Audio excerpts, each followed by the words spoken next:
Have you ever noticed something strange about life?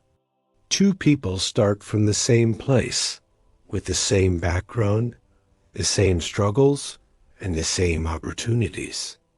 Yet one slowly builds a future, while the other stays stuck, feeling invisible. Why does that happen? Is it talent? Is it luck? Or is it something far more dangerous? The story they keep telling themselves. What if one sentence you repeat in your mind every day is secretly deciding how far your life will go? Today's story is not about success. It's about the silent belief that either saves you or slowly destroys you. And by the end of this story, you might realize you've been standing in your own way all along.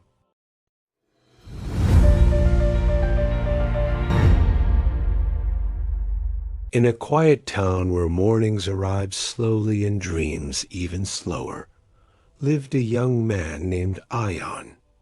Ayaan was not weak. He was not lazy. He was not stupid. But there was one thing he deeply believed. People like me are not meant for big things. He lived with his father, a night security guard, and his younger sister, who looked up to him like a hero. Their life was simple, with limited money, limited choices, and limited expectations. From childhood, Ayaan learned one lesson very well: don't expect too much. At school, he sat on the last bench, not because he had to, but because he felt he belonged there.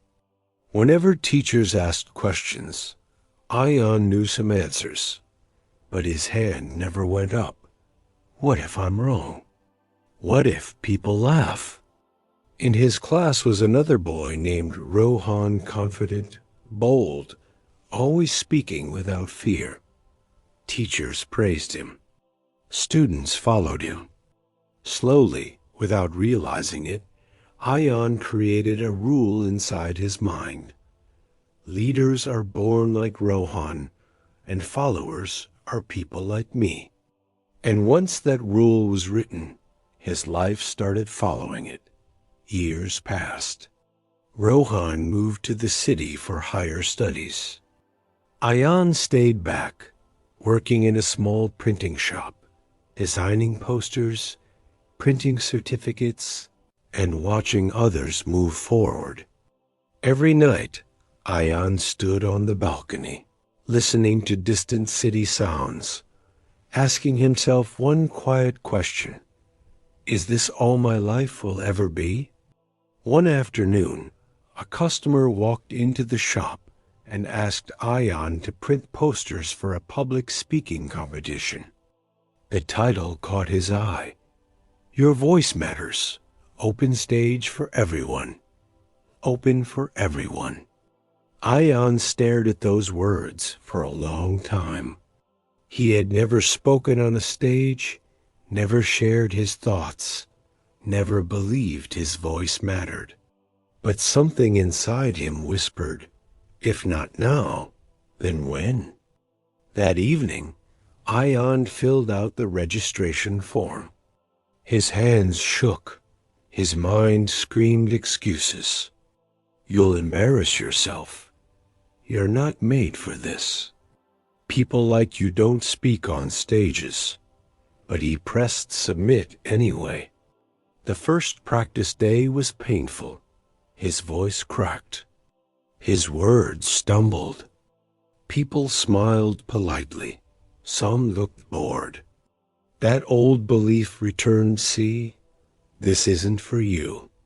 He almost quit. But that night, his little sister asked him softly if she would see him on stage. Ayaan smiled weakly and said he didn't know. She replied, I think you'll do great. You always explain things nicely to me. That sentence stayed with him. From the next day, Ayaan practiced every night after work. Speaking alone, failing, improving. Fear didn't disappear, but courage slowly replaced silence. The competition day arrived. Bright lights, hundreds of eyes. Ayaan stood behind the stage with his heart racing. When his name was called, for a moment he thought of running away. But then he remembered something powerful. Fear never leaves. You just learn to walk with it. Ayaan stepped onto the stage. His voice trembled at first, then steadied. He spoke about invisible people, about silent dreams, about how the biggest prison is not poverty, but believing you are small.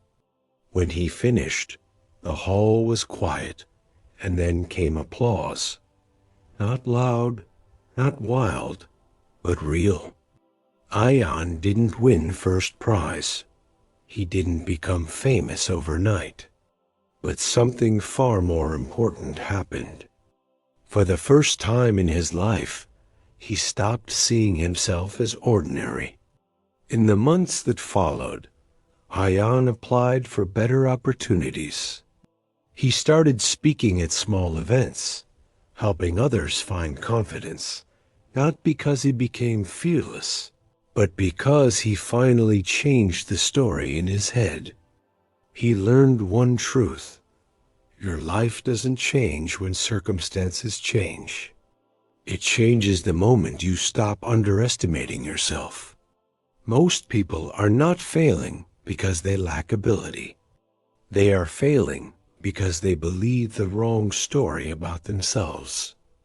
So ask yourself today, what story are you telling yourself? Because remember, your story is not over yet. If this story made you think, if it felt like it was written for you, don't ignore that feeling. Subscribe to Moral of Storyline, because every story here is designed to awaken something inside you that the world tried to silence.